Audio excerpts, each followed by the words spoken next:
seventh paper session. It's possibly one of the most exciting paper sessions of the whole conference. We have three presenters, the theme being social protection and crisis response. We have three presenters. We have Maliha Rahanaz, who goes first, then Nasir Iqbal, and then me, Miguel Loureiro. The way that we'll do the structure of the sessions is Maliha will present first, and then Nasir will comment on her presentation, and then we'll open the floor for a few minutes for questions and answers and clarifications, and then we move on to Nasir, and then we end with me, so that each of us has some time to get some feedback and comments on our work. Just a quick introduction to the three presenters. So on my right, your left, Maliha Rahanaz. She's a lecturer at BRAC University, at BRAC University's Department of Economics and Social Sciences. Her work or research interest tends to be around migration and remittances, health economics, intra-household resource allocation, with a particular interest on the impact of digital financial services in enhancing economic empowerment of female domestic workers in Bangladesh, which is pretty much kind of her PhD work these days at the University of Kent. And she'll be presenting her work entitled Improving Information and Customer Service to Expand Mobile Money Access to the Poorest Government Payment Beneficiaries in Bangladesh. To my left, your right, we have Nasir Iqbal. He's associate professor and the dean of the Faculty of Social Sciences at PIDE, the Pakistan Institute of Development Economics. Research interests on trade, on issues of governance, on the development and design and implementation of social protection programs. He has a PhD in economics from PIDE, and he did a postdoc at Duke University. He used to be the director of research of BISP for few years, 15 to 18. You've probably recognized him from his columns for the past almost decade in the news. And he'll be presenting a co-authored paper on the power of assets, a catalyst for multidimensional well-being. And then last but not least, it's me, Miguel Loureiro. I am a research fellow at the Institute of Development Studies at the University of Sussex. I work on that interface between state and citizens, on both studying how citizens engage with the state, issues of accountability, and how the state responds and works with citizens, so issues of state responsiveness. And I will be presenting today an ongoing research with 14 authors called Making It into the Beneficiaries List, Accessing Social Protection During Crisis in Bangladesh and Pakistan. So to a certain extent, we're going to hear something about Pakistan, Bangladesh, and Pakistan and Bangladesh. So that's it works quite well. Maliha, do you want to start? Yeah.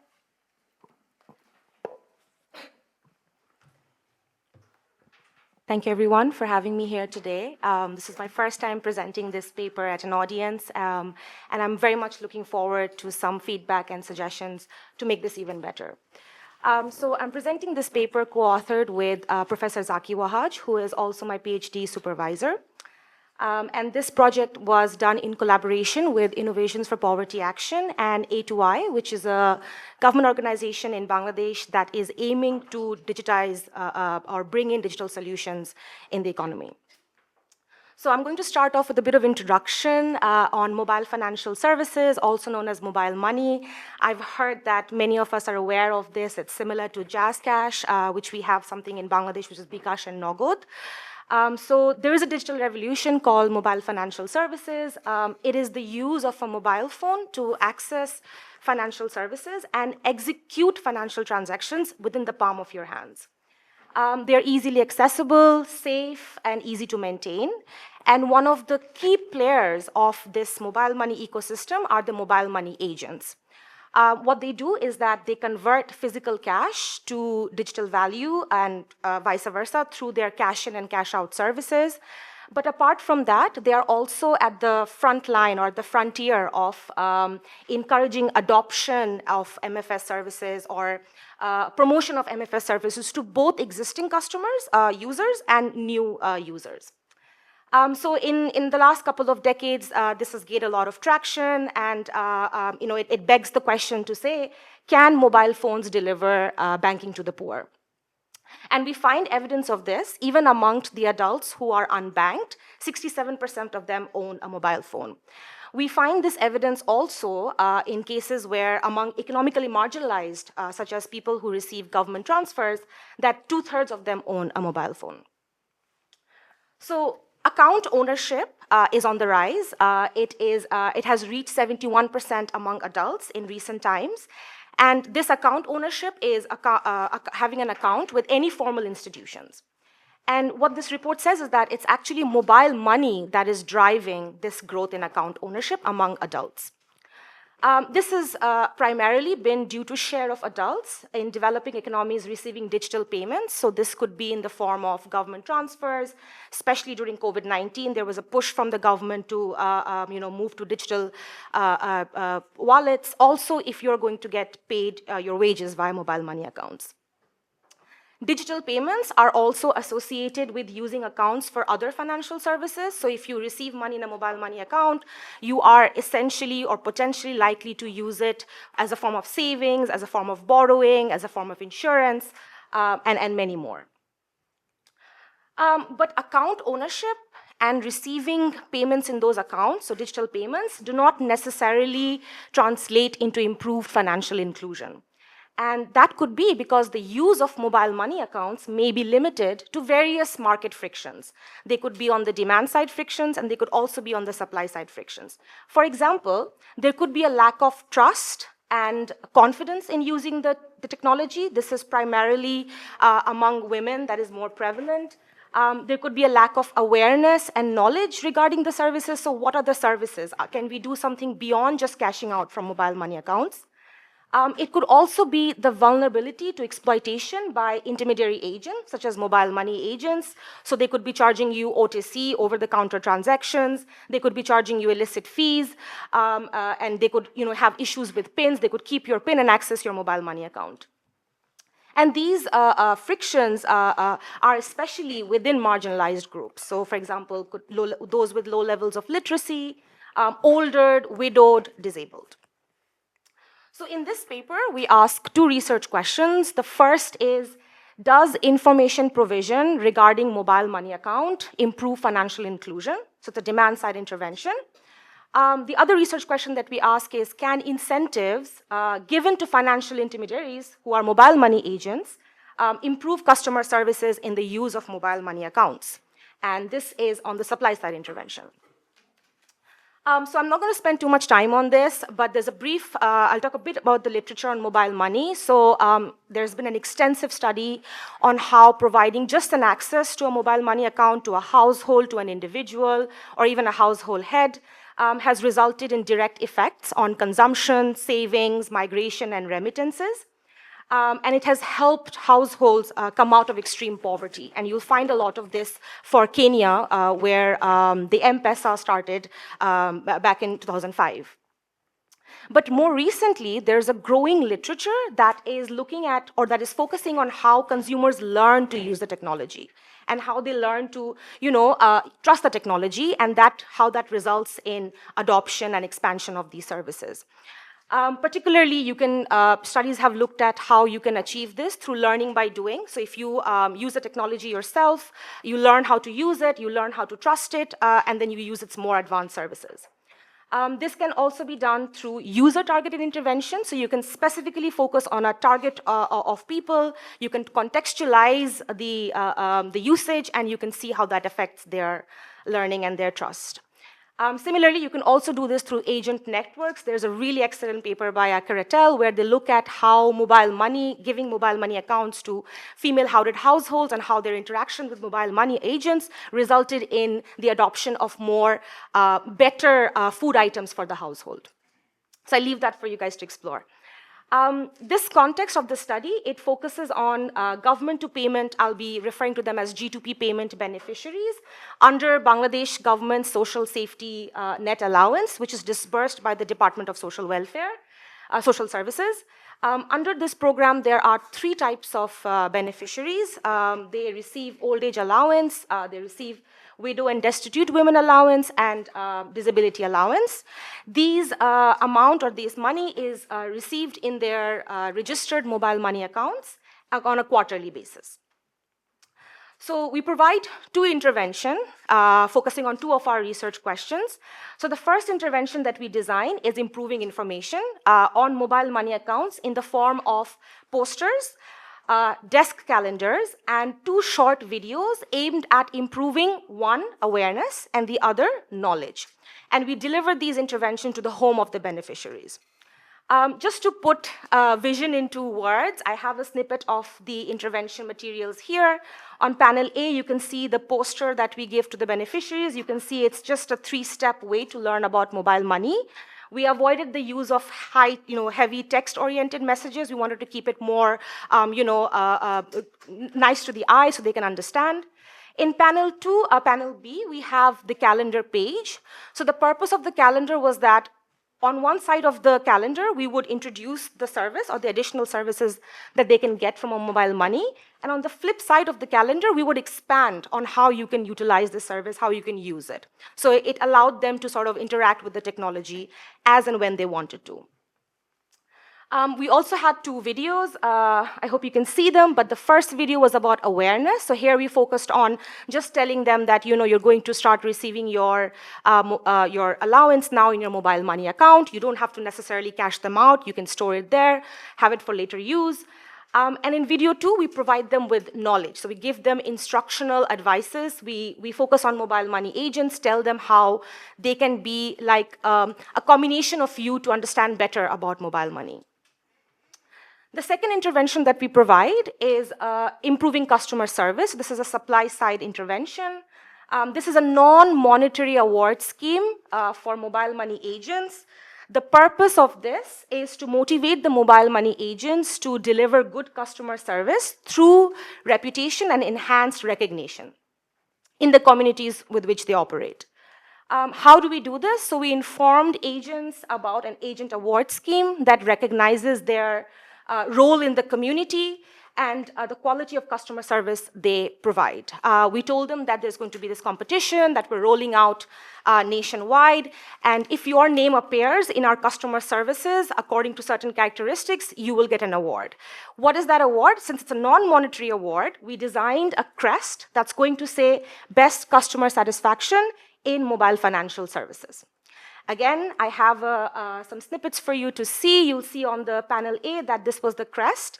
On the crest, we said best customer satisfaction, and we put their name and the union, the region where they belong. And on the other panel, you will see an image of one of the winners of the project. So we do a cluster randomization design. Happy to talk more about this after this if you're interested, but it's essentially randomly selecting 100 clusters across all 8 administrative divisions of Bangladesh.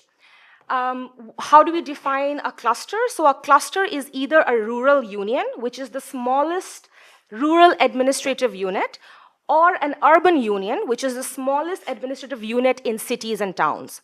So that we had 50 rural unions and we had 50 urban unions. We assigned 25 clusters per group with 30 beneficiaries, and and then we randomly assigned these into one of the 4 experimental arms. So in T1, we gave them posters, videos, and calendars, which was intervention 1. In treatment arm 2, we gave them we gave the agents the non-monetary award scheme. And then in treatment arm 3, we combined the 2 interventions. So intervention 1 and intervention 2, and a control group that did not receive any intervention. What I want us to take away from this slide is the timeline. So you see here over there that we started the project in December 2021. We waited for the government to disburse at least one payment to the beneficiaries, and then we conducted the baseline survey.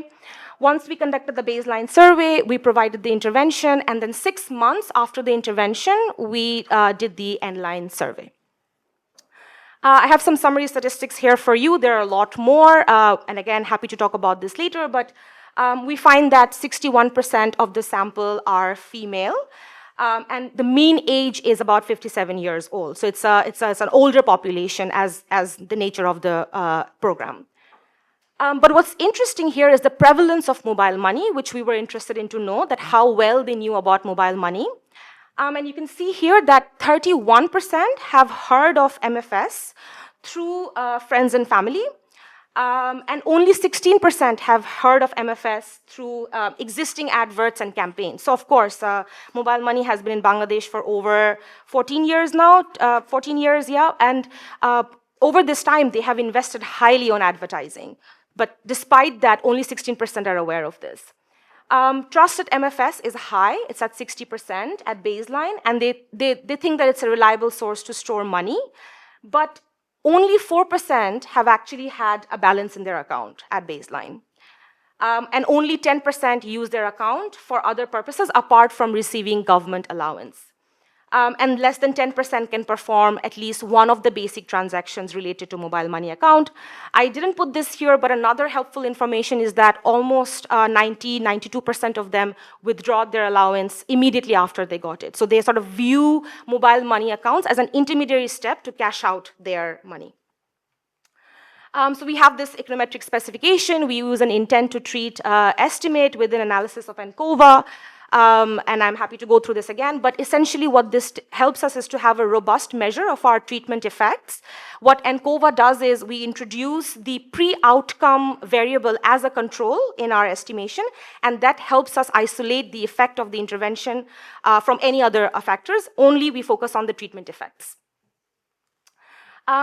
Move on to more exciting things, the results. So in the results, you will see that we start off by asking the beneficiaries whether they are aware of MFS, and we ask them by asking whether they know 3 terms. The terms are whether they know what mobile money is, what digital money is, and whether they know what mobile money agent is. And then we further dissect where they get to know about these information.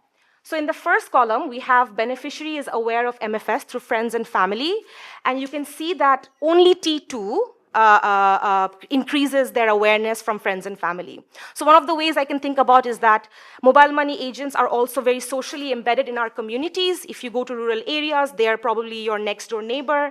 If you go to even somewhere here, your local shop, you probably know them. So they're more likely to know this through them. We don't see any effect of T1 and T3 otherwise. In column 2, we ask them to say whether they have received any, they report whether they have received any intervention sources or posters at home. And you can see here that at baseline, it's very low. So they did not receive posters earlier, but now they report that they do. And it's about 7 to 8 percentage point increase. When you compare it with the baseline, it's a lot. But we do another check, which is on column 3, called fidelity check. So we use administrative data that we collected, where we asked our implementation partner to note down whether they delivered the intervention to the beneficiaries or not in their homes. So if they did, we created a variable. And what we find here is that 90% of the beneficiaries received the intervention. So we can be assured that the implementation was there. Second, we move on to variables that capture trust, usage, and knowledge. So in terms of trust, it's the first variable in column 1. This is benchmarked with the literature. A lot of the literature I cited earlier used this as a measure to capture trust. So this is where the beneficiaries were asked if they think it's wise to leave money in a mobile money account. And as you can see here, there is high baseline trust, but you can see that it only works when the 2 interventions are combined. So what it could essentially mean is that you need a push from both the supply side and the demand side to further increase your trust. In terms of the other 2 variables has balance in mobile money account and performs transaction. These are related to knowledge. So if you learn about the technology, you will be able to do these better. As you can see in the baseline mean, they're very low, and we only see these effects for T1. We don't see them for T2 and T3. but it's also significant at 10%. The last two columns represent usage, so whether the beneficiaries are engaging with the technology. So we ask them whether they can confirm whether a transaction has been done. And the reason why I use this as an outcome is because if you do a transaction, I'm sure many of you probably use mobile money, when you do a transaction, you get an SMS. So there's a process there for you to look at the SMS, see if it's the correct amount, see if you've been charged properly. So that to me is usage. Okay, so if they are able to do that, if the interventions positively impact that, we'd see it, but again, we don't see it. Similarly, uses MMO for other purposes. So here I'm asking them, do you use the mobile money account for other things apart from just cashing out your G2P allowance? And you'll see that at baseline, it's very low. It's about 10%. We don't see the effect as well. And I think it's okay in this way because it's very hard to change behavior when at baseline it's also already very low or already very high. Finally, we also look at some broader economic outcomes. So again, going back to the literature, they looked at trust, effect of knowledge, and how that translates into broader economic outcomes. So I was sort of motivated with that as well. And again, there's an interesting story going on here, which I'm also a bit struggling to understand here, but let's go over it together. In terms of receiving remittances, it's very low at baseline. About 10% report that they receive any remittances. And likely so, we don't see an effect. They're an older population. They are less likely to receive remittances. Perhaps their other family members are receiving that. In terms of whether they sent any remittances, at the extensive margin, we find some increases only in T1 and T3. So both the interventions need to be combined, and also you need to give the interventions to the beneficiaries to learn about this. Again, the baseline for sending any remittances is much lower than receiving any remittances, so that's interesting to see. In terms of the intensive margin, so the amount of remittances, we see some increases there as well. The last three columns capture savings. So here we ask them whether they have had any savings in the last 3 months. So it's an extensive question, extensive margin question, and you see that we only see an effect for T1. And this is quite high. If you look at the baseline mean, it's about 8%. 8% of them said they had any savings in any sources, and the intervention has likely improved that to 7 percentage point increases. Then I was further interested to know where they're doing the saving. So if they've increased their saving, where are they saving? One of the mechanisms that there has been in the literature, both mixed results, is that whether they save in mobile money account or not, and I don't find an effect of that. Then I asked them whether they have saved in formal sources, so like banks, credit institutions, microfinance institutions, savings group, help groups, etc. And I find that it has increased across all the treatment arms. One of the mechanisms I think that's going on here is that perhaps it's too early to establish mobile money as a saving platform. People are still yet to know about it, especially these are very economically marginalized population. But perhaps the nudge of saving as a way to improve their lives, the way to have empowerment, has initiated them to start thinking about saving in formal sources. Because we have to take a step back and understand that it was banks that was associated as formal institutions, right, before mobile money came into the picture. So these are my results. I'm just going to summarize and open the floor for discussion. So the study investigates whether a very relatively light touch intervention can improve knowledge, understanding, and usage of mobile money accounts by these G2B payment beneficiaries. About 1 in 10, so it was the first table, about 1 in 10 report awareness of MFS through intervention sources, despite 90% of them receiving the intervention. Third is that we see effect on trust. So trust does go up in usage of or in regarding mobile money, but that only happens when the two interventions are combined. Significant effect on savings 6 months after the intervention. I think this is very interesting, especially because in the literature, you'd see that even when the interventions are longer, there are still mixed results. So there is certainly something going on there. And finally, effect of the award scheme on awareness of MFS. We see it only for that in table 1, for column 1. But otherwise, we don't see the agent award scheme changing behavior on its own. So I think I'll end here. If you have any further questions, I'd love to hear from you, any suggestions, any feedback, and you can email them to me as well if that's helpful. Thank you very much.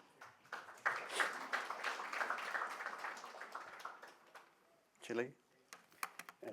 Thank you so much for excellent presentation and very relevant topic because we in Pakistan, there is a massive penetration of this mobile money and it's very common all over the world. So you are always looking for the one of the quickest way to transfer these money. So it's very interesting and fascinating things like that. I have like a few questions that maybe help you to further strengthen your result and also to check the way how you can, the first question that come to my mind that if it's compulsory or optional for the respondent to have this mobile money account. So if it's compulsory, then probably there might be some impact on those sides as well. So you have to look into that way. Because the additional intervention would only include them at the very first stage. For example, when I asked like a street vendor in Islamabad, do they have the mobile account? They said yes. Then subsequent question from my side was, what is the purpose of that mobile account? So the most of the time, even the major portion is primarily using that account for the transferring of money either to the parents, to the family, to something like that. So this means it's like a only mean of a transfer of funds. So we can't say this is a financial inclusion. Financial inclusion relatively a deep term where we have to look into the way how they use these accounts for some kind of like a transaction, economic transaction. That is a financial inclusion. So you have to be like more clear on what kind of financial inclusion you are looking for, how you can substantially define those financial inclusion terms. That basically gives some sort of added advantage to your study if the previous practice is only use these funds for just a receiving purpose and they end up with the same thing, then probably the additional information has no implication. But if, let's see, one idea would be if they have an alternative mobile account for the business transaction. Probably then we can say that there is a financial inclusion coming out of this whole exercise. So you might have some data on it and you can think of those issues more deeply, how you can give them this thing. So there is like one table, we have to look into these issues, like there is a negative sign on the receiving remittance.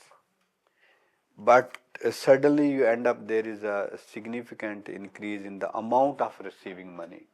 So this give like a contradictory result. Maybe the volume, we have to explain why the volume jump up rather than the overall the intention to save.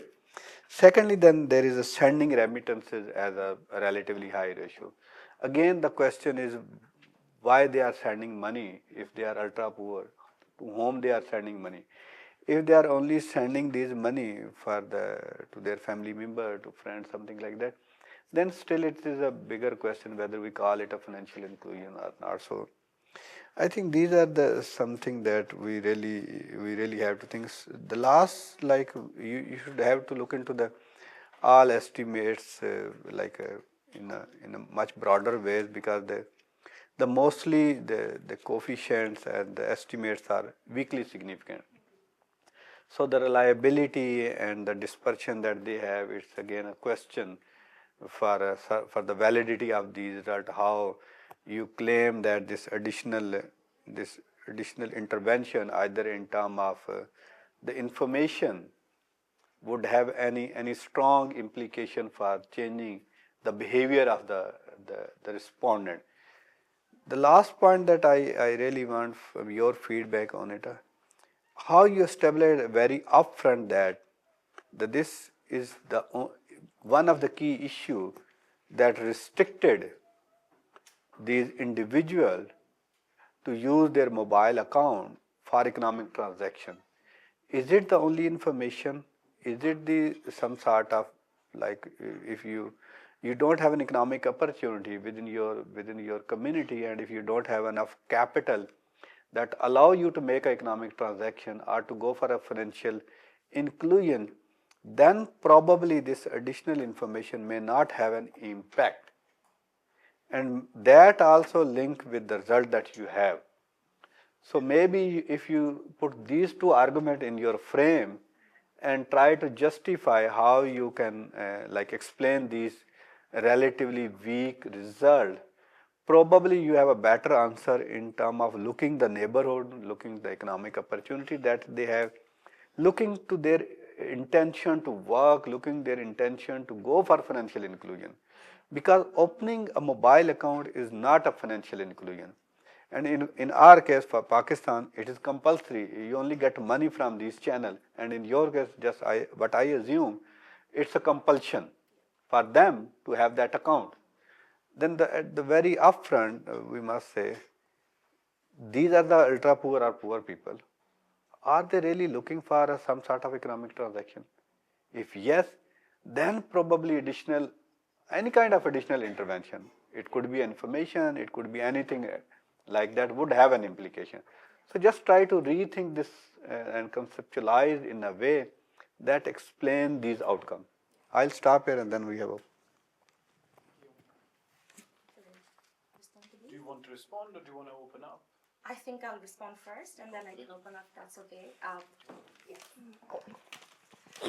Thank you very much for all of these helpful suggestions. I'll give you a whole summary of all the points you said.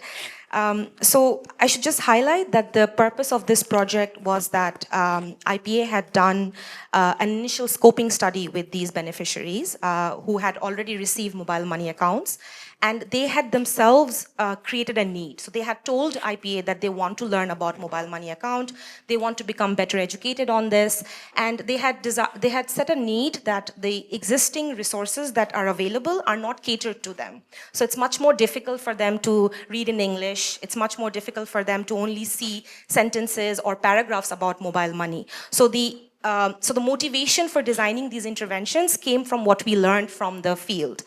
I think one of other thing you said was how are they using these mobile money accounts? So you said about whether they are doing any economic, whether they're involved in any businesses or whether they're doing some sort of economic transactions. So they're very economically marginalized. They don't engage in any businesses. Maybe their family members are. There could be some spillover effects. So maybe what they learn, they tell their family members who perhaps are, taking other business initiatives. But we don't have the data to capture that. But I do think that's a valuable information. In terms of the reliability of the study, yes, I do agree that they are weakly significant. And the short answer to that is that it opens the ground for more research questions, for more understanding of what's happening with the data. We have to say that when we did this study, it was just after COVID, so we had to rely on phone surveys, and we only had about 30 minutes to interview them because, they're very economically marginalized, very poor, they didn't have the time, so it was a challenge there. If it's any reassurance, the effects that we don't see for agent award, I do have another paper where I look at heterogeneous treatment effects. So when I split the sample between rural and urban, I find that the agent award scheme does better in rural areas. So one of the hypotheses that I put forward is that there is higher social capital in rural areas. People know each other better, people are more embedded in their social communities. So that's another area that I'm interested in looking at. But yeah, I take all your feedback and I'm definitely going to think about them in more details. Thank you very much. Floor is open for questions, and questions only short because we're running out of time. Just give me a second. More questions? Sorry, it's a women's first. Silent rule we have. But I'll go and say it. Hi, thank you for your presentation. I think I'm audible? Yes, I can hear you. So I wanted you to comment more on treatment arm 2. So what I'm trying to understand here is this: how do you define it? So I'm supporting a CCT for 1.3 million beneficiaries in Sindh. So it's easy to reach the beneficiaries, but the other arm that you're talking about, the POS agents. So for instance, in developing world in Sindh, there's this acceptance that whoever is passing on the money will keep a small tip out of it. So this best quality, best service award.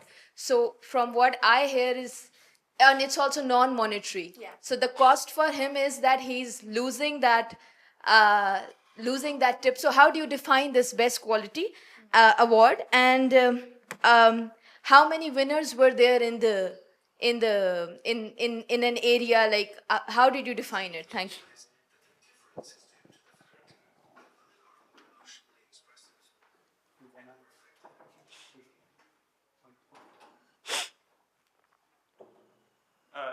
Thanks a lot for the very interesting presentation. I had a couple of points. The first one was, I think the result in column 6 is really interesting. I had the slide up already, so that's great.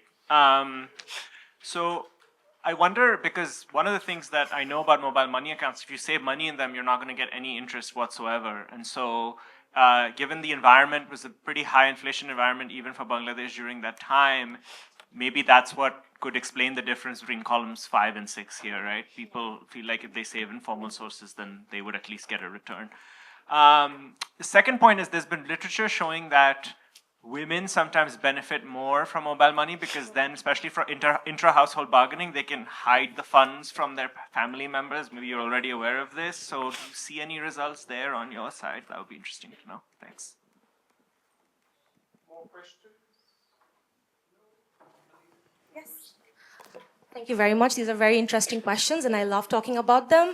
But to your question about how do you define agent award scheme? So we had our implementation partner go on the field to these mobile money agents. We had a whole protocol as to how we're going to select them. I can expand on that more after this. So when they went to them, they had a script which we wrote, the researchers. In that script, we told them that they are an important player in the community and that apart from doing their regular services, there are other more marginalized people who might need their help. So we did not want to sort of focus on the G2P beneficiaries because that would sort of like isolate the other people because they could just be coming for other services. And we told them that we are going to ask customers in their locality, and if the people mention the name of the agent shop according to certain criteria, they will get the award. So in the N-line survey, we asked beneficiaries, who do they go to? Oftentimes, when they go to the shop, do they see promotional activities? Has the agent charged them illicit fees? What is the cash out for BDT 1,000 taka? So we can compare whether they're charging the exact rate or not.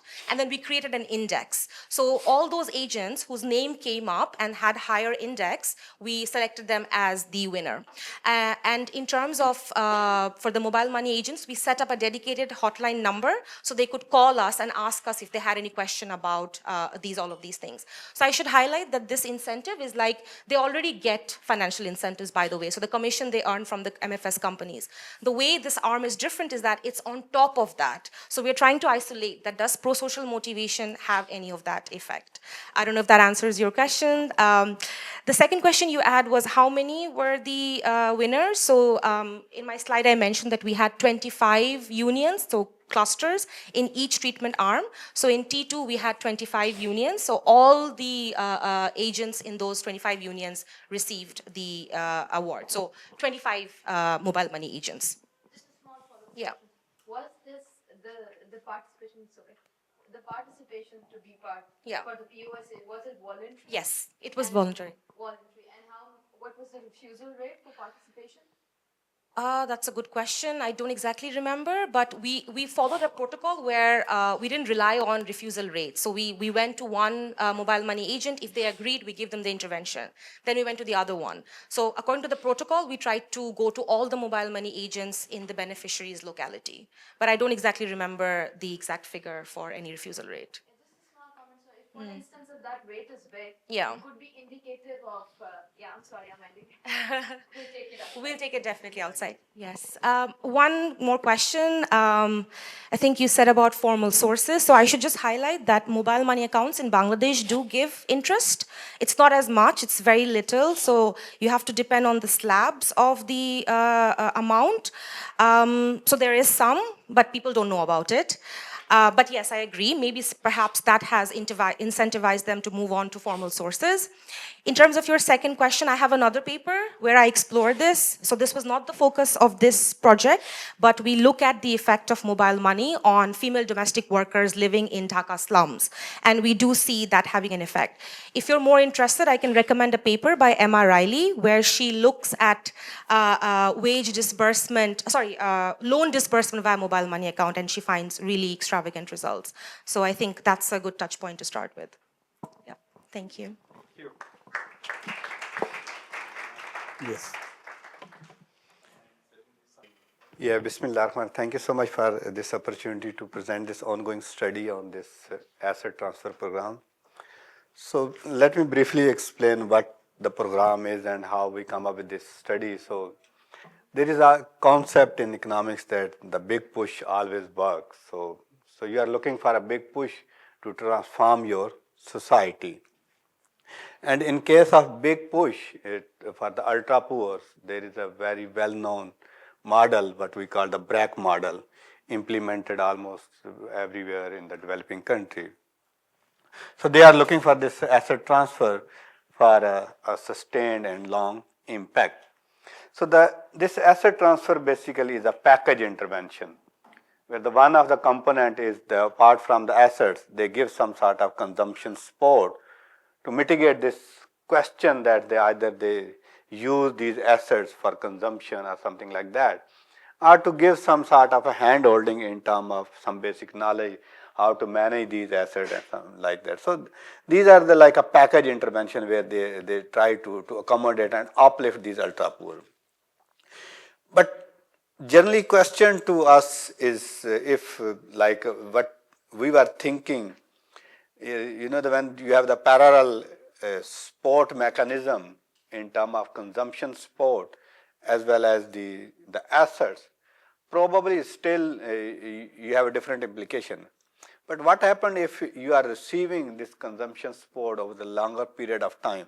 Say in our case, these like the respondent basically having this financial support in the name of consumption smoothing from BISP over the last 10 years.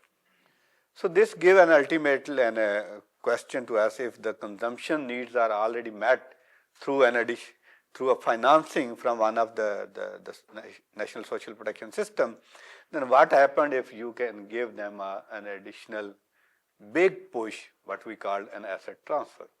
So this was the question. Then the second, like that, we were thinking that in terms of the evaluation of these programs in other part of the world and even in Pakistan, so they were like evaluated at a very small scale in terms of the implementation of those programs. Like either they are implemented by the NGOs or done by the researcher to have some sort of experiment. But what happened when there is a large scale implementation of some sort of program? Because now there is a less likely that you have a very strict vigilance monitoring to the use of those assets. And then there is always possibility on the quality of asset when you are dispersing at the very large scale.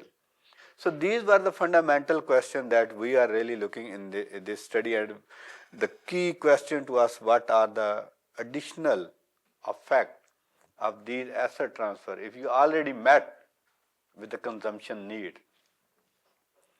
So for that, we evaluated National Poverty Graduation Program. It's like one of the largest program in Pakistan, covering almost 25 districts, 23 districts across the Pakistan. So they're covering all province, and they have a very large number of beneficiaries. Around, if we look into the total beneficiary that they are catering, is around 0.4 million. Out of that, they have a transfer asset to around 0.15 million. So this is a very large program. So and the asset amount that they transfer is around 467 USD. If you convert into the PPP, it's around 1500. So when we start this conceptualizing this concept of evaluation, we use this quasi-experimental approach because the intervention was there, and then we start designing this study. So we have the treatment group and the control group. The selection criteria for any beneficiary to be eligible for program is the welfare score. That's what we call poverty score. Sometimes you call it a PMT score, whatever you call it, but it's like a welfare score that determines your eligibility. So those whose score is less than the cutoff, you are eligible. If your score is above the cutoff, you are ineligible. So the literature suggests if you look for some sort of a quasi-experimental approach and you are looking for a treatment, in fact, you have to be very concerned about the bandwidth you are really looking for. And if the score is ranging between the 0 to 100 on the welfare score, probably within the bandwidth of 4 to 5, you will be end up with a very reliable result. So following the global literature, we try to pick our sample close to the cutoff, above and below. So we make sure that our sample or the treatment and control group both have almost the similar characteristics. So additionally, what is important to us is the use of additional data sources. Apart from that, what we did a survey in only one province, and we covered 3 districts from the South Punjab because the program is actually implemented in the South Punjab, and we didn't go into other provinces due to the funding issues, something like that. So, but we restricted our study in the South Punjab. For the baseline, it is very important because we didn't actually collect the baseline, but we have the 2 additional data sources that give us some sort of leverage to control all kind of baseline characteristics. First, we use this census data, what we call NSCR data, National Socioeconomic Registry. So that was collected well before the program when executed by the another agency. So there is a less likelihood that one can manipulate because it was collected by BISP, and the data was available with us because we use the CNAC to match these households. The secondly, we use this MOSA level indicator, the census data. That's what we call to control the availability of other infrastructure services. For example, if you have a road, if you have access to electricity, if you have a schooling, if you have a financial institution within your area, probably it might have some implication in terms of generating the impact of these asset transfer programs. So we control these factors using what we call 2 census data. One is this NSCR census and other is MOSA census.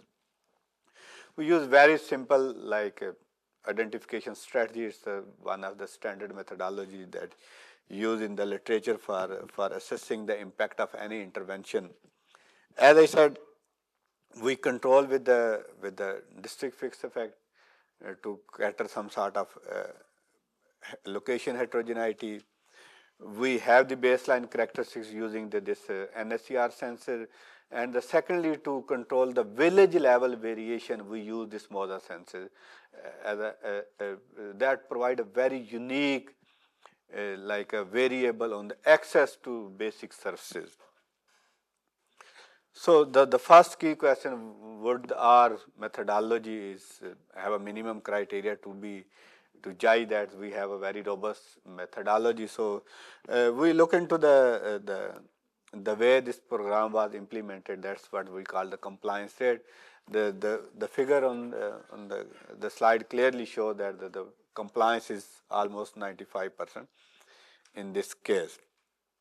And the second, we look into the uniformity of the distribution, that also shows that the PSC was normally distributed. The last, we have to apply this the manipulation test, whether there is any manipulation at the cutoff. So we use all these things to ensure that we meet the first stage requirement for applying this RDD. So we have the balance table that clearly shows that as I said, we use two type of like indicator to ensure that we have the balance. One is the household indicator, for example, the age of the head, the education, and the other thing like that. The secondly, we use this MOSA level variable that the control and treatment group have the similar structures. So as I said, so we evaluated this the impact at the short term after 1.5 years. So we call all these as short term impacts rather than the medium term and long term, and planning for the medium term effect. But here I am presenting the short term impact. Initially, as I said, that the key question was for us, if you met the consumption needs, how you use the additional income from the asset transfer. So what we found at the very upfront, there are two key impacts. One, we see that there is an impact on food, and another what we find, there is an impact on utility. It means in the short term, even they have some additional income from the asset transfer, still their priorities are the consumption smoothing and some sort of mitigating the rising like the prices of the utilities by adjusting the cost of those utilities. So still in the short term, even if you have a big push, there is a very less likelihood that you can channelize those for more productive use.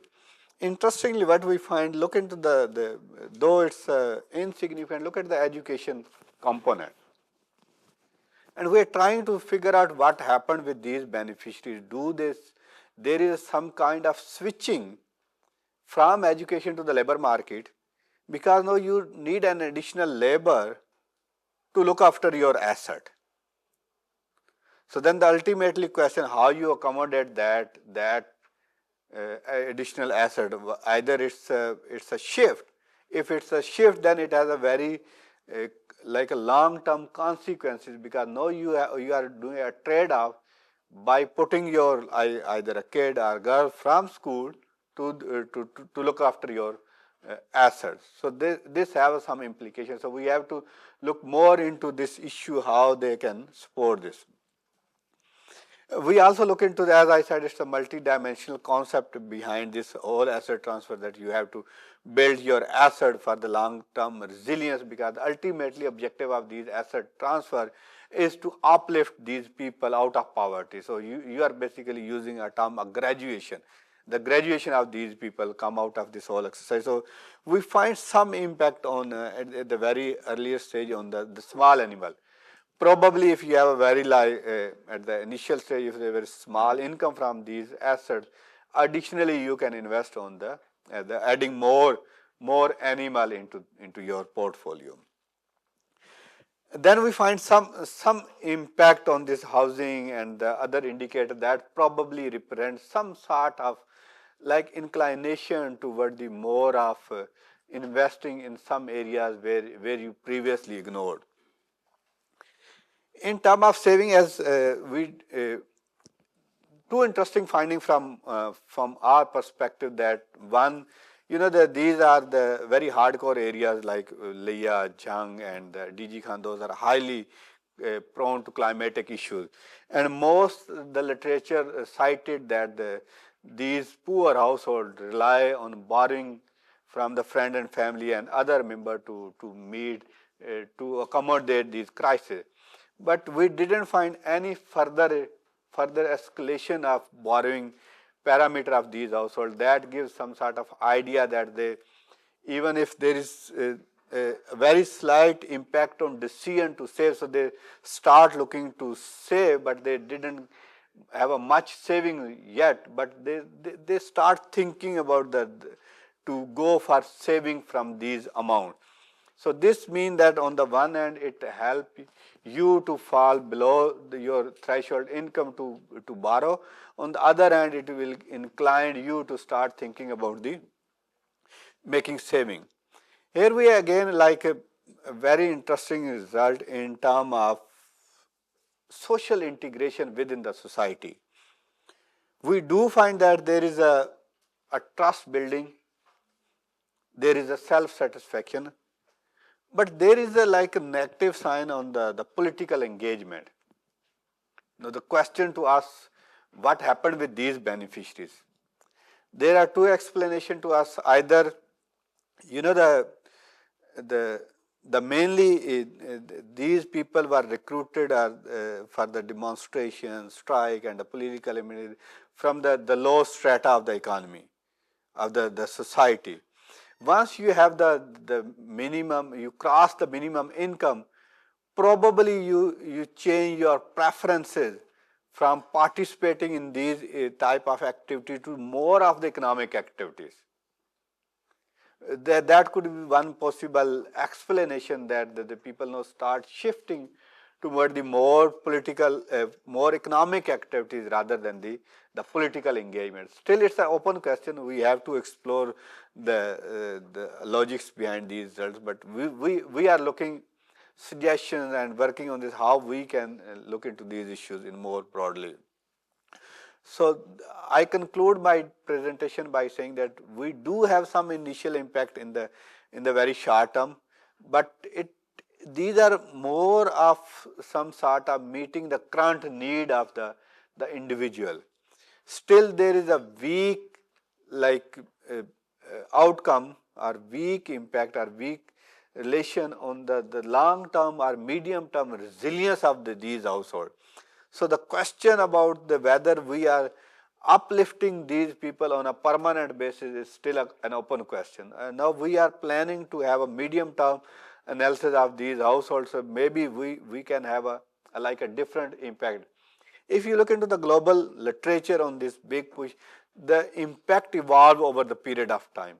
Especially most recently, there is a study by Imran Sul. They have this evaluated this program in a different context, and there is a literature by Banerjee and others. Those say that there is a evolution of impact over the period of time. So once you have you meet the basic needs, you establish your economic environment within your household. Currently, we did another analysis that what happened with these beneficiaries when there was a flood in 2022, sorry. Because these are the livestock, looking to these livestock assets would be very challenging when there is a flood type of situation. And now the flood is very, very frequent in our country. And one of the findings that emerged from those is there is a loss of asset, that's a common factor. But on the other hand, the key things that coming from that is that the cost of holding those assets in those circumstances is very high. So then they start thinking about the trade-off. Either they sell this asset or to keep that asset with this assumption that in the future they must have something good from these assets. So these are still an open question, how they translate these things into a more type of a permanent source of income. So we have to look into these issues as well. So the costing and the one process that could be give them some sort of leverage is the insurance mechanism. But what kind of insurance mechanism we can adopt for that type of asset? So I'll stop here. Thank you so much.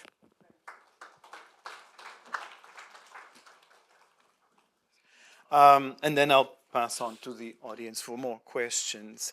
And thank you for the paper. It's quite interesting. It was especially some of the results on that complement, like you're saying, the legit on the big push. One of them is that it's rare to have these kind of studies with government data, with national programs, and I think that's quite interesting precisely because of that. And is this kind of these small gains that you notice in terms of ownership of small animals, so small stock, not livestock, but goats, for instance. The getting rickshaws, getting TVs, which is important for information and entertainment as well. Getting appliances. I liked your point precisely with the fridges, so that heaters and fridges are quite important. But then also the negative impact that it has, such as that you discover, such as, for instance, no impact or a negative impact on trust on state institutions, which is a big one. That final one you just mentioned, the negative involvement in political engagement. And there were a couple of others that I've noticed. No impact whatsoever on women's empowerment, which is appearing in other places as well. It does very little for women's empowerment, even though some of these grants are through women, which is the irony of it. For me, I think one of the more satisfactory impact, so to speak, is the increase of self-satisfaction. People are happier, which is quite important. And I think my challenge to you is precisely that. It's probing some of these results of what explains these results. It reminded him a bit of Andrew Doward's work on the hanging in, stepping up, stepping out, where if you're chronically poor, a lot of your livelihood strategies is just to hang in, to survive, and then eventually, if you get some kind of help, you can try to step up still within agriculture, but you try to step up. You buy livestock, for instance, and then eventually you try to step out. You want to move out of agriculture. And it was interesting thing is that even here that there's some effort towards the hanging in, but we know what happened after 2020, and I'm scared to see what the next Moser survey brings in, or the next surveys bring in, because it's going to have all these poly-crises, the COVID, the inflation, all of this, and I suspect a lot of this just dies away, all of these gains. And then the other thing is, well, we're researchers, so we love variation. And it's this, there was one result that I was curious in terms of the loans versus assets. Be interesting to probe a bit more on if there's a variation. And then the other one, even sticking to Punjab or southern Punjab, was to see distances to urban centers, if that plays a role as well, because the assumption being that if you're closer to urban center or more urban centers, you would have kind of options of getting out. So that was some of the things that I thought of. The other point which I thought was very interesting was that they start thinking about saving, but they're not saving yet. And I think, again, it would be interesting to figure out what do they mean by starting to think about saving. I think that's an interesting point as well. But I'll leave it there so that there's time for questions and comments. Questions, comments, and preferably questions and not comments. Yes. Okay. Thank you. First of all, extremely interesting paper. Right, so I just had one question. Asset ownership is extremely gendered, of course. In Pakistan, we're working with unitary household models, so the continuum between ownership and control is obviously very shadowed. How do you work with those kinds of subjectivities, and how do you measure asset ownership, especially from a gendered lens, because it is extremely difficult to account for those things. So how do you cater to that?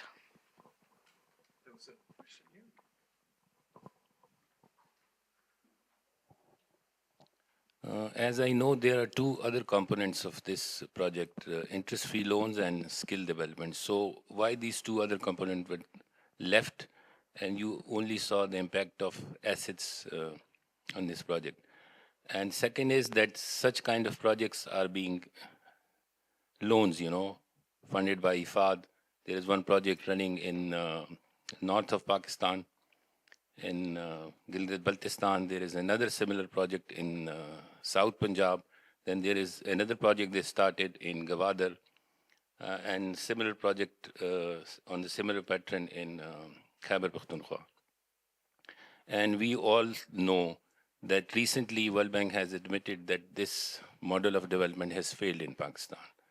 And these are loans, and the government and such kind of projects are being run by RSPs for the last 20, 25 years. So how do you see in this context that the government is not adopting this model. They just depend on loans. They want to get these loans and the assets are given to the poor. And there's a third question here. Thank you. That was a very interesting paper. I have a question more on the motivational and behavioral side. So while these beneficiaries have been receiving money for a long time, do you know that when you go to them with some asset transfer intervention, do they even have the motivation to earn money on their own? Also, because of the inflationary pressure, uh, because they are only looking at short-term gains, wouldn't it be possible they would get it and they would sell it and maybe invest it in a wedding or a house? And thirdly, when you're doing this intervention, are these terms known to them that this is for a long-term benefit and that they have to make a living out of it? Thank you.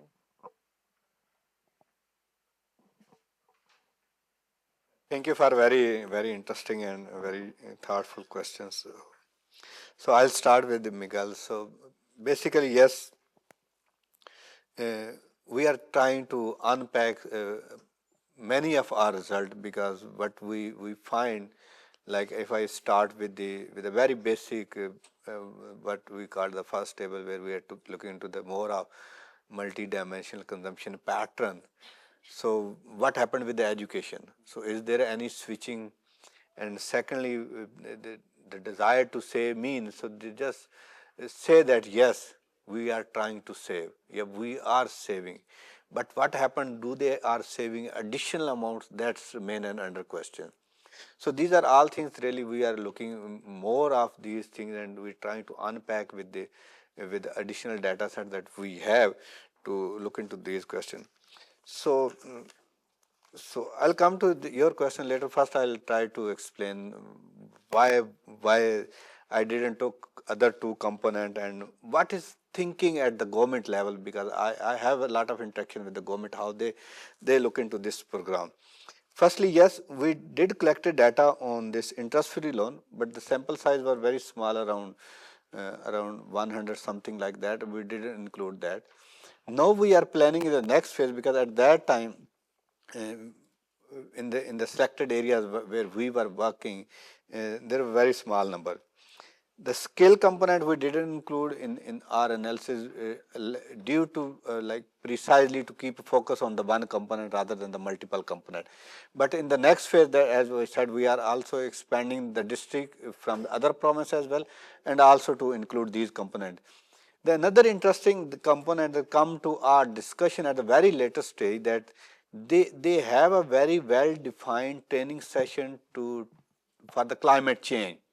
But when we go into the field, we didn't find that in a much way. So this remain a question to us.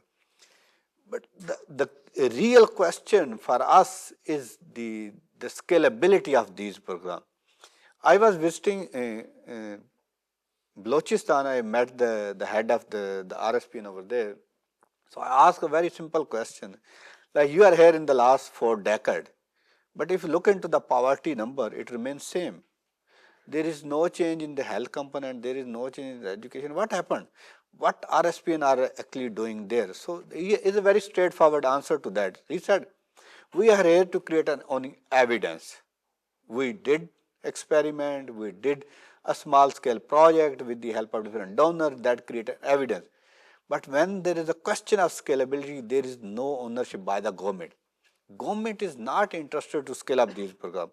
And I also have a very key observation on these programs, that currently these are all funded by the donors, especially FAD, and now the planning ministry, this National Poverty Graduation Program has signed, and like Islamic Development Bank as well. So still these are the interventions, and they might have some impact, as I said, in case of even BISP, in case of these.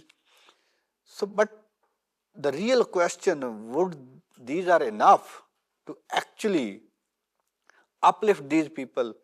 The answer was actually lies in your question. Do they actually have the motivation at the very first level? We asked this question in our survey, very simple questions, and we select 3 respondents: female beneficiary, head and the youth, one of the youth from the family member, do they have any idea to do any business, any economic activities? And the response was very low, to be honest. So then the question is, even if you give that loan to asset to any big push, the translation of those into a more of the productive asset and the expansion of that asset would remain a question. We cannot say that it's not happened, but it remains a question. One thing that I observe, and maybe we all should think about that, this development approach really make our people think differently.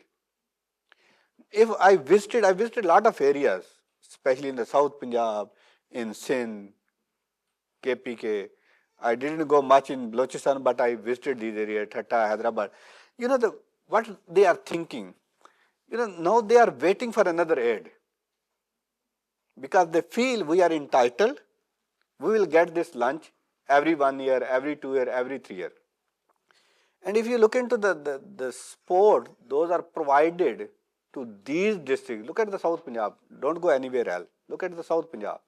There is a numerous organization working for the uplift of these people. But the real status remains there. These are very small intervention. I will just spend 1 minute with you people to explain a real story. So I had a discussion with the NRSP about this interest-free loan. They said we have very well defined this livelihood investment plan document, and we will negotiate that livelihood investment plan with the beneficiaries, and then we judge what kind of business actually is looking for, and then we can make loan accordingly. Being a researcher, I thought it is a very large document, and they must have all kind of information and the detail what they are actually working. Then I visited Khushab where the program was running, and I met the beneficiaries and the community leader and the VO and CO, something like that. I asked, where is this LIP, the Livelihood Investment Plan? So they give me a one sheet, like a one paper with 3-4 columns, and the 20 beneficiaries data was there. So the only one information that hai ki aapko kya chahiye, what you are really looking for. Then I asked this question to the CEO of the NRSP. You said there is a livelihood investment plan, but it's only one column where you only add like what you are looking for. He said goat, sheep, whatever. तो उसने कहा और इनसे हम क्या पूछें?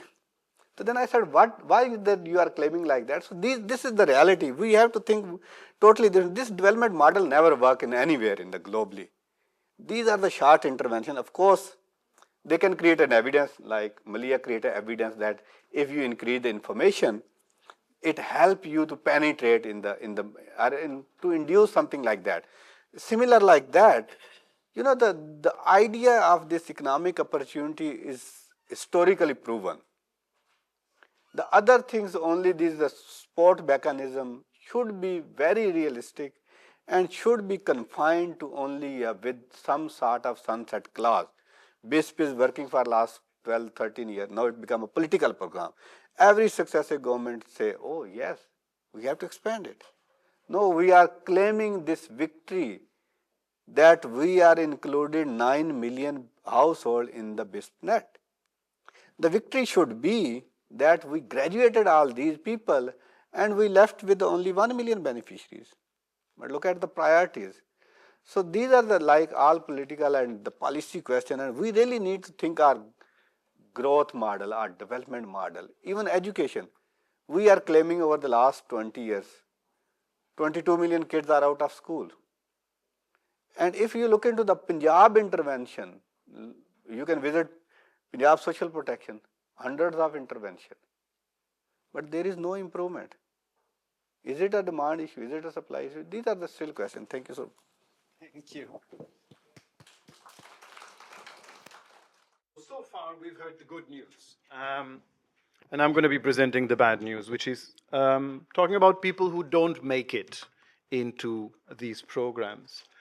This is a continuation of a long project, actually it's 2 different projects. For quite a few years was under the Action for Empowerment and Accountability, where we did this work in Pakistan, Myanmar, and Mozambique. And then in the past couple of years, we've continued this approach, this methodology in Bangladesh under CLEAR, which is the COVID-19 Learning, Evidence, and Research Program. There are 13 authors there, and I apologize to Mahin, there's 14 authors in total. But both of these projects were funded by FCDO, by the old DFID.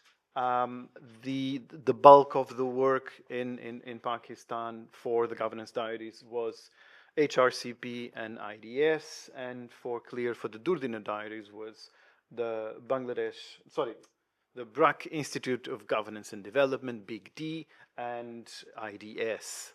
And basically the idea here is this is a methodology we started developing a few years ago, where we're trying to figure out, okay, looking at governance from the bottom up, looking from the most marginalized, chronically poor citizens that sometimes are not even considered citizens by the state, how do they engage with public authorities?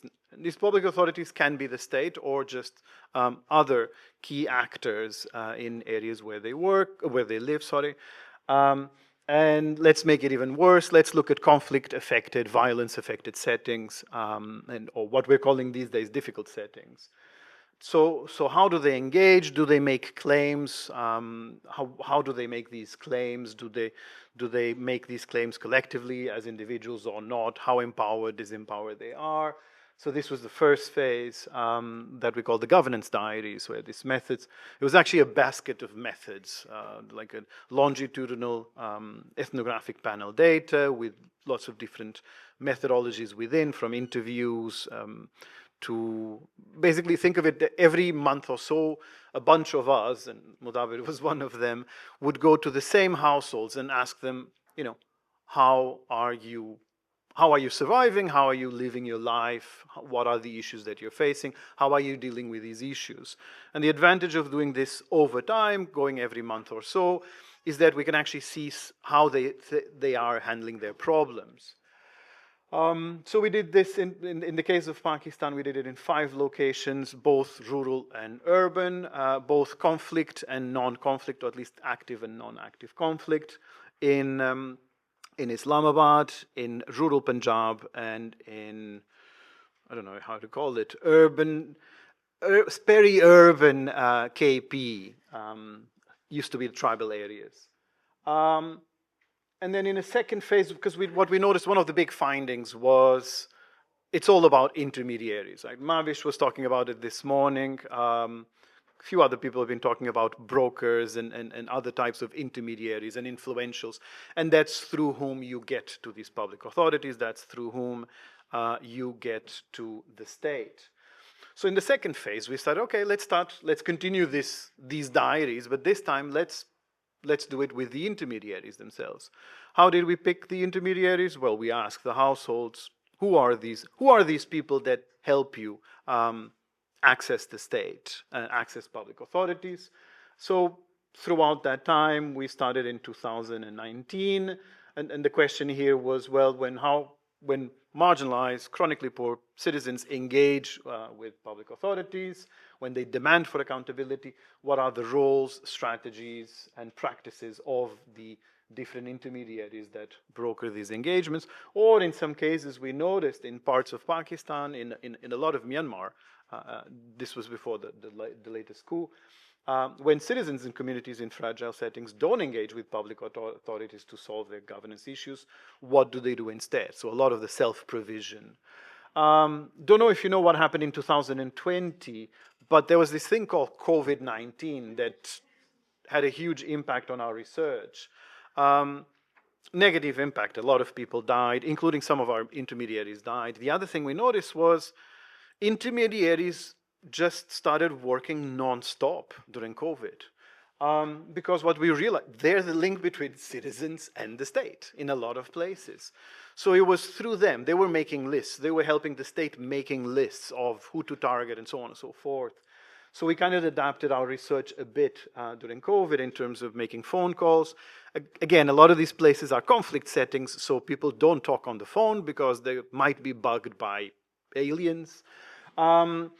so we created other innovative ways of doing these interviews, including, and it's COVID, so you can't be outdoors as well. But one of our research team members used to go for jogs with some of these intermediaries, because you can jog in a park, it's fine, right? And you're not being recorded, we think. We kind of continue this research, but now not in Pakistan, but in Bangladesh, with what we call the Durdinar diaries. Durdinar in Bangla means hard times, so the diaries of hard times. And here we're not focusing on chronically poor and marginalized, chronically poor and marginalized citizens, but there was all this research happening on the new poor. So basically these are people that were not poor before COVID, that became poor during COVID. How are they coping with not just COVID, because then there's what we call the poly crisis. So there's all these other things happening, including massive inflation.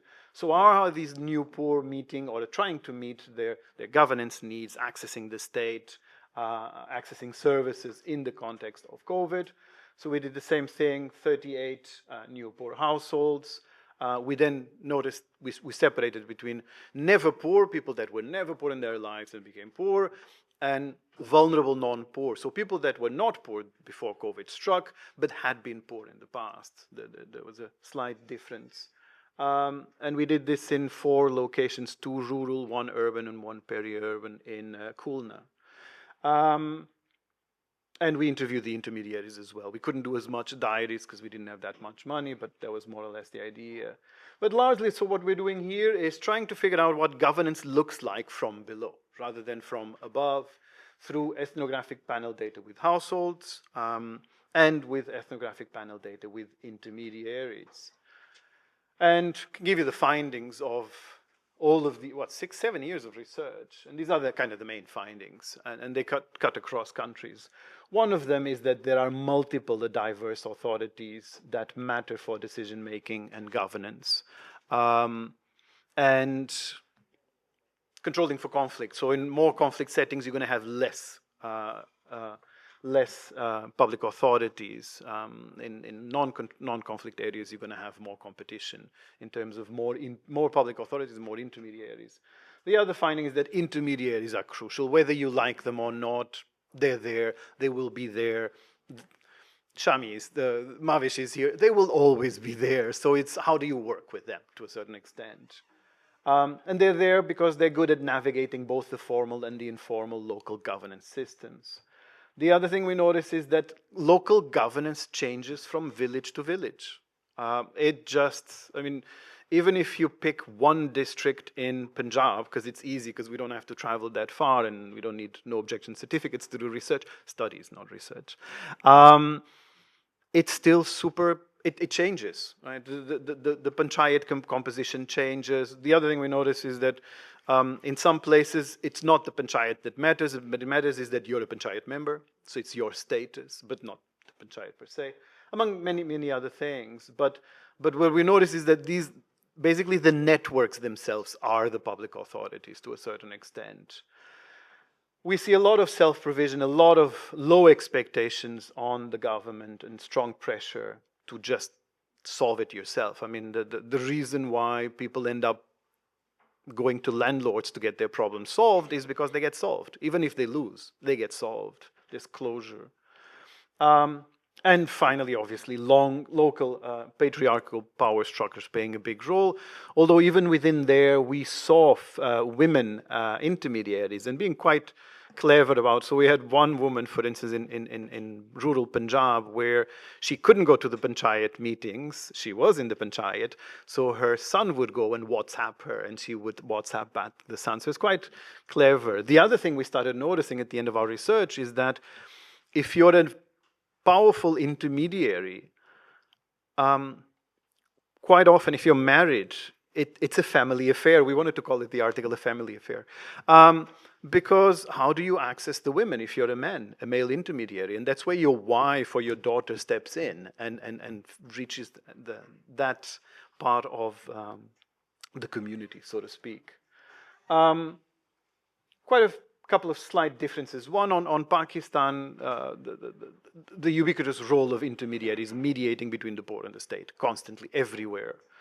Regardless of being rural or urban, peri-urban, conflict, non-conflict.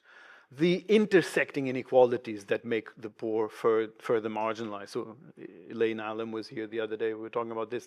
Being a fifth-class citizen, right? Because it's class, it's caste. I know we don't have castes. Let's talk Baradri then. But it's Baradri, it's class, it's gender, it's all these layers. You're second, third, fourth, you're fifth-class citizen. And that plays a huge impact on how to access services. And then the big one, the post-colonial states treat the poor as colonial subjects, right? And in turn, the poor have low expectations of the state, often engage in self-provision. So this is one of the quotes during COVID when in one of the informal settlements in Islamabad, the police, the CDA, usually beats them up and destroys their houses, but because of a misunderstanding, they felt bad and they actually gave some rations. And they had to ask one political party to help them identify who are the poor here and what are the deserving poor. And one of the comments of one of the residents in the Kachiabadi was precisely this. It's like, we're not used to this. We only get beatings from the police. That's what we get from the state, right? Which is not unique to Pakistan. I mean, I had a colleague of mine in the UK who was saying, we're talking about marginalized citizens, where they're saying that it's funny how the NHS, the National Health Services, finds it hard to find us, yet the police find us all the time, right? And it's this, it's about being on the margins is you have a very interesting, different interaction with the state. In Bangladesh, what we noticed with this new poor was about how a lot of it was about networking, right? That's getting multiple jobs, cheaper medicine, cheaper education, taking your kids from public schools, putting them in madrasas, marrying your daughters earlier. There was all these coping mechanisms to survive COVID and the aftermath of COVID and the crisis. And then these have bottlenecks. If you have never been poor, how will you have, and that's this quote, what will people say if they see me eating government rice? Right? There's a huge matter of izzat, of honor and shame. And again, we were seeing this both in Pakistan and Bangladesh during COVID, where how do you help Safed Posh people? And a lot of it was giving rations at night when it's not visible. Oh, maybe it was my foot.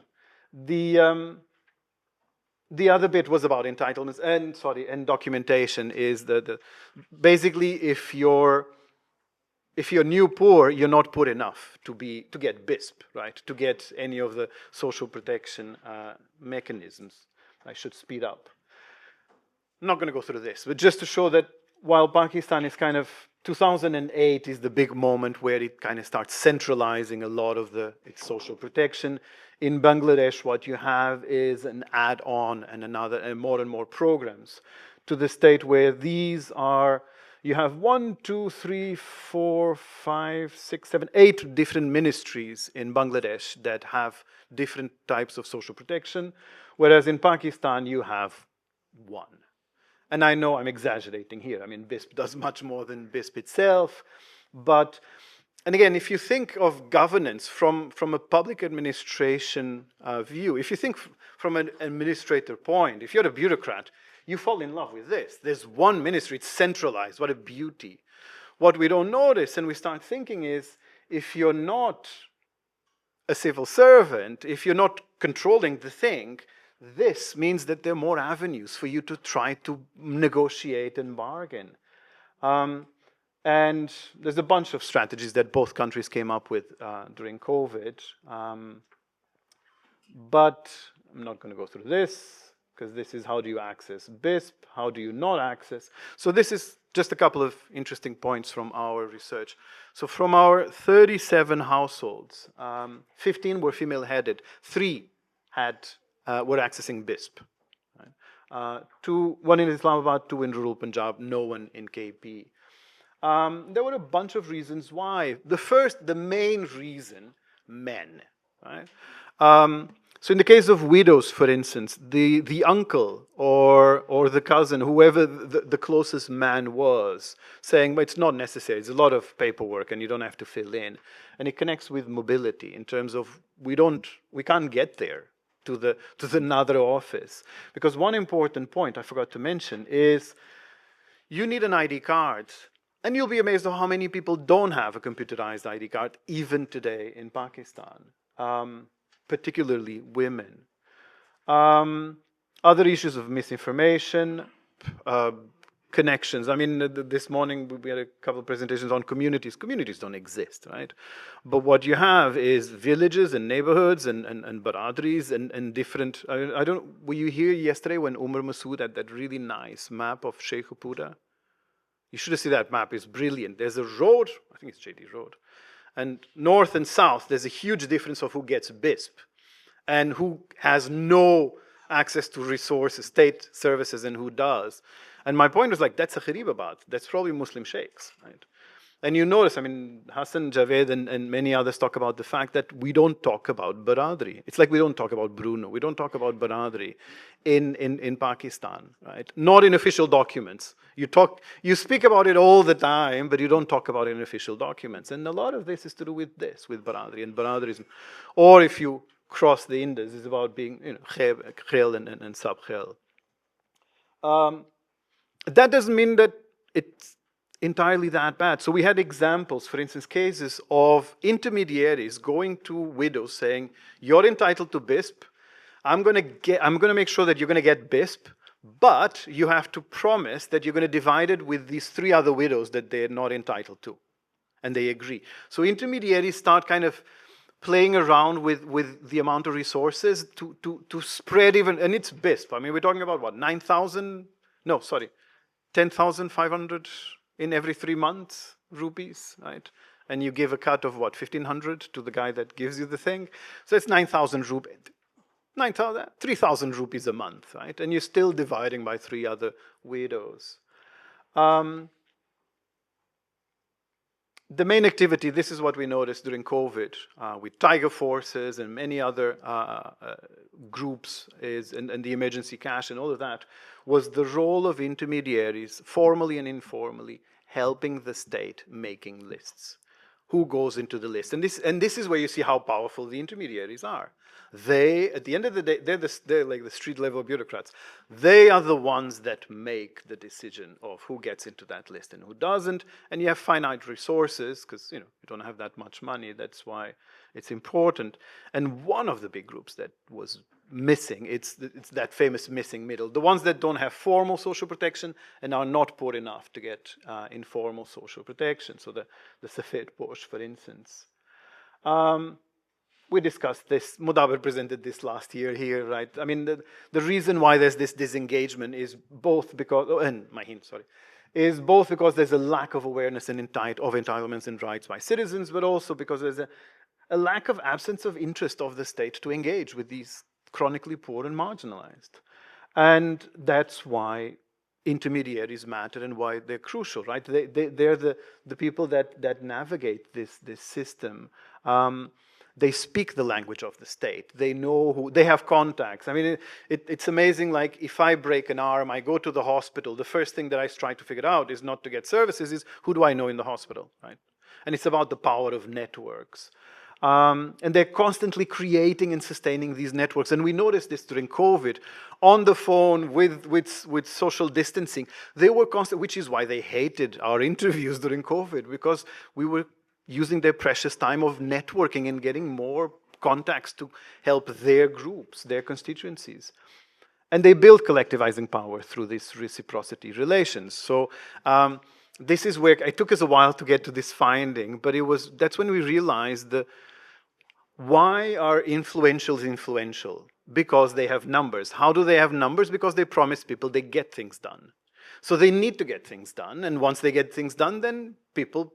So every time an influential or an intermediary says, I need you guys because we're going to block the road, burn some tires, they need numbers, right? So, and it's this linadena, so to speak, between these communities, these constituencies and the intermediaries, right? Which is why one of our intermediaries famously said, sadly he passed away during COVID, it's not the people who need us, it's the other way around. We need the people. That's how we become important as intermediaries. Just a couple of more minutes. Sorry, if you want to leave, please do apologize for that.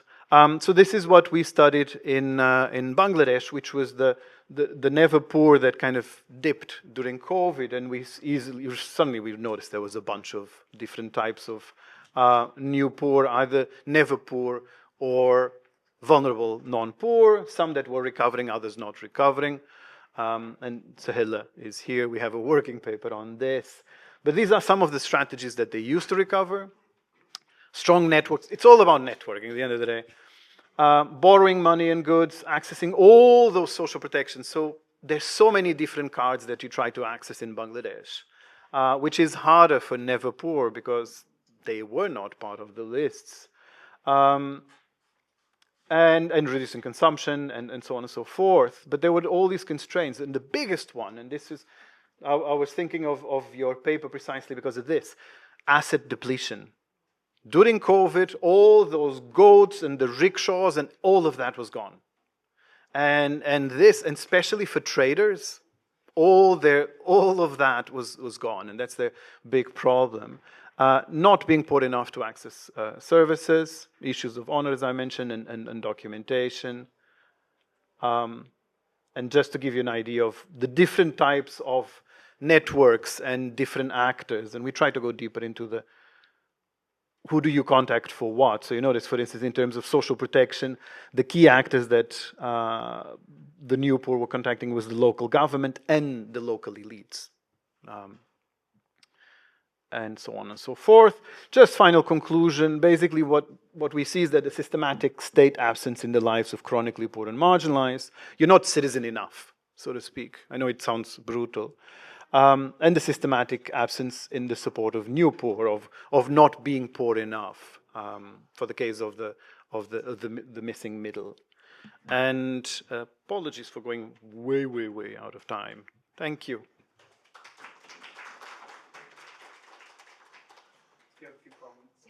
Thank you, Miguel. I think that was a very interesting a piece of evidence. And I think the key questions that this evidence include is how marginalized people make claims, demand accountability, and the strategies they use when state engagement is limited or absent.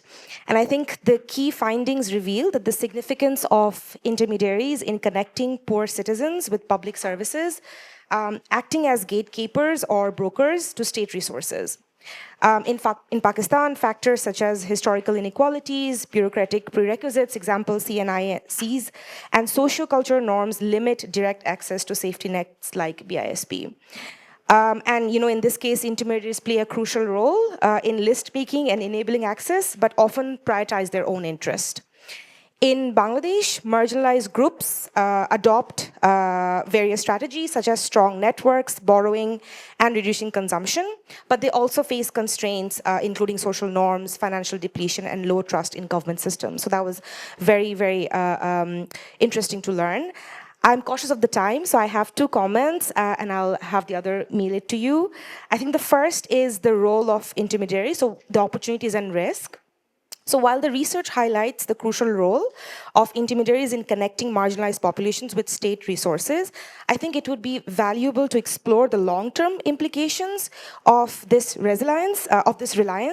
So do intermediaries empower citizens to engage directly with the state over time, or does their role establish dependency and reinforce inequalities?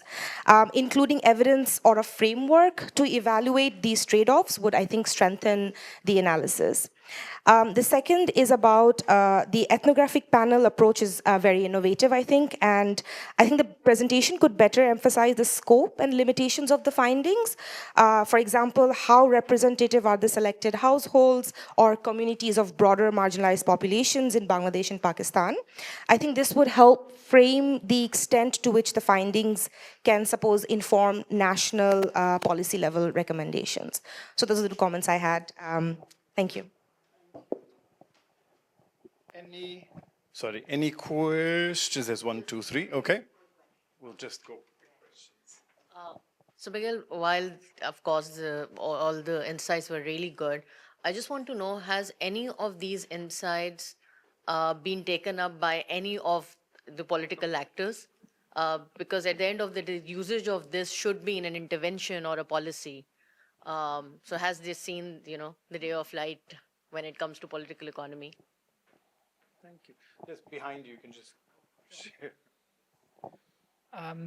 My question to you, sir, is that since these intermediaries are always present and they are everywhere, so what type of people are these intermediaries? My apologies if I couldn't get it into while you were presenting. What kind of professions do these intermediaries have? Or are they already state actors like teachers, or people who already work in state institutions? And I think they are also mostly male, not female enough. So yeah. This wasn't right, it's correct. So yeah, I found this really fascinating because most of the programs in government that we try and do is try and remove the intermediaries. That's good governance right there. But over here, clearly this kind of shows that there is a role there. And I was just wondering, kind of piggybacking off of what was asked earlier, are there certain kind of intermediaries that actually are beneficial and we should try and strengthen? Because one of the districts you looked at, you said, was one of the merged areas. And so over the last 20 years, we first had this huge push to kind of finish the Malik system there. That were the main intermediaries over there. And now we're kind of running back to them because we've lost the plot. We don't know how to handle that area anymore. There are a whole lot of people missing and all. And so we're trying to strengthen them again. And so which one works better? Are there certain kind of intermediaries that are just like creating more problems? And are there others? And what kind of traits are there? Is this something you guys looked at? So I'm going to answer backwards then. Oh, go ahead. Sorry. Yes. So when you talk about that, these intermediaries, like promise individual or female to registered with the BISP, I didn't get that point how they can do, because the BISP have a very established poverty scorecard, and every woman can check that I'm eligible and I have to enroll. So where is the role of this intermediary? So I just for my own information, sorry if I make something like that. Okay, so I'll start here and I'll go around. So the first bottleneck is the men of the home. That's the thing that we notice in a particular places, because it's that physical mobility. There are places where, as a woman, it's difficult to access another office. Sorry, and you have no internet. And so that's one, that first block. The other one of the intermediaries was that this is intermediaries saying, look, I will help you with the process. So it's similar to what Mavish was saying, like, I'll take you there and I'll help you with the forms and everything, but here's the deal we have to do. I know that these are not going to get it, so if you allow to share, then I'll help you, otherwise I'm not going to help. So there's these discussions of getting physically to another office. That's the role where some of the intermediaries play a role. So yeah, one of the places where we were, the three main public authorities besides the state, was the Maliks, the mullahs, and the Talibans. And the interesting was to see how the power of the Maliks had died down, to a certain extent because of the government, but largely because of the Taliban have weapons, and that's how they were renegotiating the political settlement, as you would say, in that area. And if you talk to, again, marginalized, chronically poor, they trust no one. They're all equally bad, right? So it's going to depend on the individual, right? You're going to have some good maliks, some bad maliks, some good mullahs, some bad mullahs. It's local government is the same thing, right? It depends on that frontline worker, if he or she is in a good mood or not, if he's a nice person or not. So it's about how do you create the conditions for whoever actors you have, with the point that the intermediaries are there, they're always going to be there. Right? It's not about bypassing, it's to see how you do complement, or at least how do you not fight with them, so to speak. Who are the intermediaries? It depends. I'll give you the example of, so in the informal settlements in Islamabad, it was religious leaders, it was activists of left-wing political parties, it was political brokers of all the major political parties. Who else? NGOs, a couple of actors that, and it's not, you're not just doing one thing. So you have an NGO here and you join this party, you might join another one, and you do several things. You're a school teacher as well, because being an intermediary doesn't, you can't survive with just being an intermediary. Sometimes retired civil servants become influential and intermediary. So we opened the scope because we didn't want to just look at political brokers, because there's many other actors that people go to access public authority, to access service, to access the state.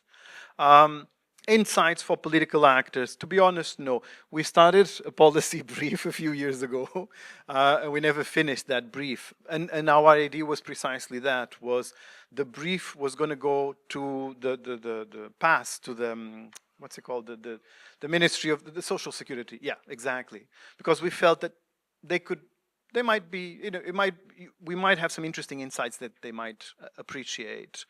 But no, not so much. I mean, maybe we should do some kind of a policy brief and sneak it into the civil service exam or something, or because again, this is my insights of dealing and engaging with civil servants in Pakistan is they go through a particular training where you kind of have that, no, you guys are you're the best, you're here.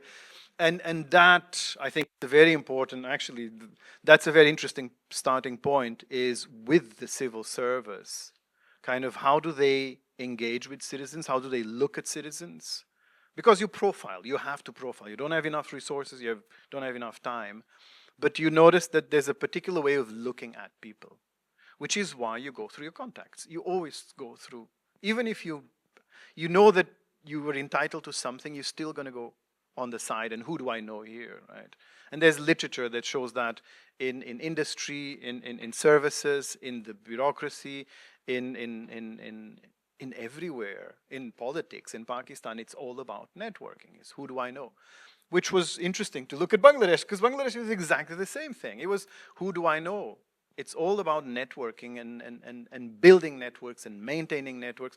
I mean, there's a reason why you have Vartan Banji and all of these Lenadenas, all of these things. Is the reason why you give presents at weddings and then someone else has to give a present. It's to keep the network, it's to keep the relationships. Because that's what, when you have limited social protection, it's through your baradri, it's through your communities and your neighborhoods. That's how you get your loans and so on and so forth. Sorry for taking this much time. And thank you for coming.